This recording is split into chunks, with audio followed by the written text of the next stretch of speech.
Hi everyone, I'm Michelle Kelly. Welcome to Be in the Change. I'm going to get started by reciting my inspiration. Our deepest fear is not that we're inadequate. Our deepest fear is that we are powerful beyond measure. It is our light, not our darkness, which most frightens us. We ask ourselves, who am I to be brilliant, gorgeous, talented, and fabulous? Actually, who are you not to be? You are a child of God. Your playing small does not serve the world. There is nothing enlightened about shrinking so that other people will not feel insecure around you. We are all meant to shine as children do. We were born to make manifest the glory of God that is within us. It is not just in some of us, it is in everyone. And as we let our own light shine, we unconsciously give others permission to do the same. As we are liberated from our own fear, our presence automatically liberates others. Marianne Williamson. I'd like to say welcome to everybody who's watching me for the first time, and welcome back, and thank you to everybody who's been following me on this journey. I started in 2019 for my New Year's resolution, stating I was breaking up with fear, I was breaking up with shame, and I was breaking up with guilt, and I was going to do a weekly video for an entire year, and I was able to do it. And that was the first time I ever told anybody what my New Year's resolution was out loud, and it was the first time that I was able to keep it, and I've been going strong ever since then. So thank you to everybody who has watched me and has been supporting me during this. You know, I thought, because I said I broke up with fear, I broke up with shame, and I broke up with guilt, that it was going to be like this easy thing to do, and it's not. It is a process. It has lived with me my entire life. And even though I say I'm breaking up with it, it has been a stalker.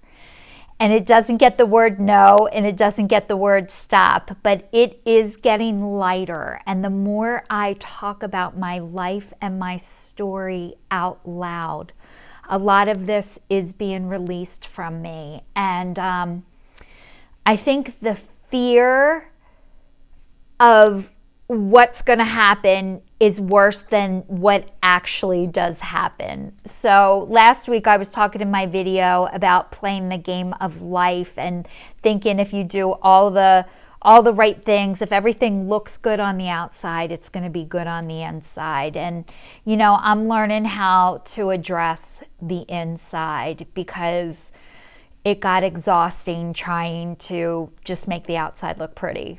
You know, it ends up being a full-time job, and it made me physically ill. And how that comes out for me is in my body and chronic pain. And I was sharing with you guys that I was filing for Social Security disability.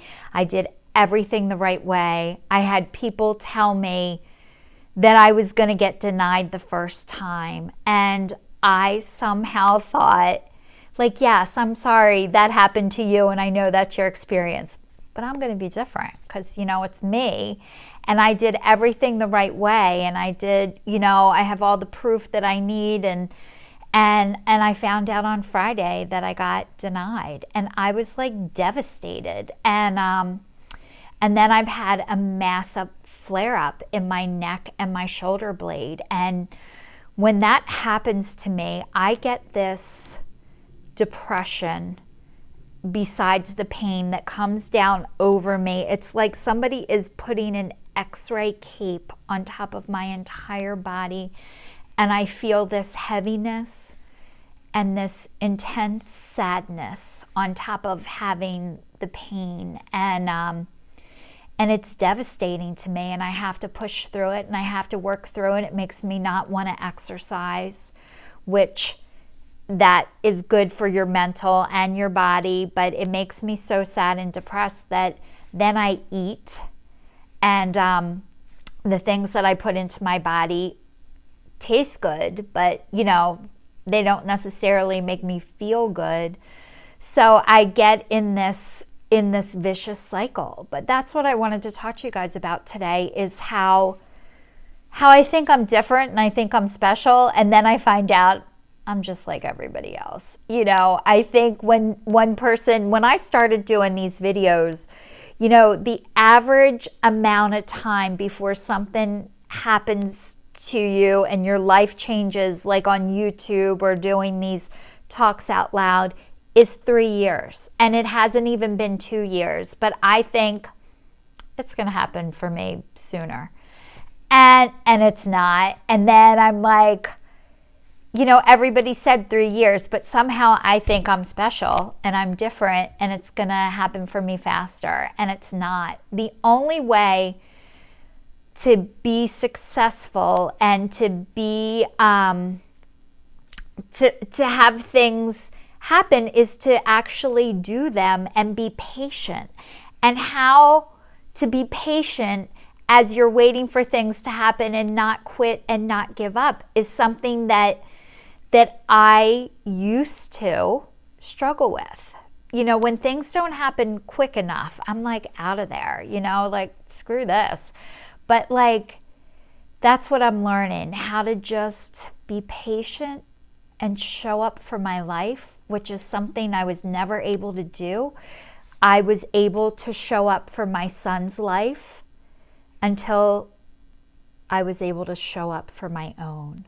So I think being able to show up for my own life is really huge for me. It's a really big deal because I am better showing to support somebody else and standing up for myself and supporting myself, believing in myself, and you know, believing I'm worth things and that I'm worth the effort, and that, you know, if I keep doing the right thing, that good things are going to happen. And I am doing the right thing and good things are happening, but I tend to focus on all the things that haven't happened yet instead of all the things that are happening, which, you know, I get to go to an amazing doctor who's helping me. You know, like I have great friends in my life. I'm meeting people from all around the world.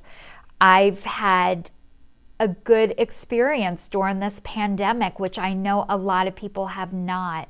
So like there are great things happening for me, but a lot of times I tend to focus on what I don't get, what hasn't happened, and how I think it should be better, instead of just like, I'm okay, I'm alive, I have running water, I have food, I have people who love me in my life, and that's more than enough. And I started writing a miracle journal where every day I write down something good that has happened to me. And every day it's getting longer and longer because I can see more good things happening. But there's something about the power of being able to write things down. So that's what I've been doing during this pandemic. I've learned to start writing instead of thinking I'm going to remember things. So that's a suggestion for you guys. If you want to start writing down good things that are happening to you, and maybe that'll help lift your spirits a little bit as we go through this time. I know I'm always looking for ways of how to do better and to be better. But thank you to everybody who's watching. Please stay safe, and I'll see you all next week, so stay tuned.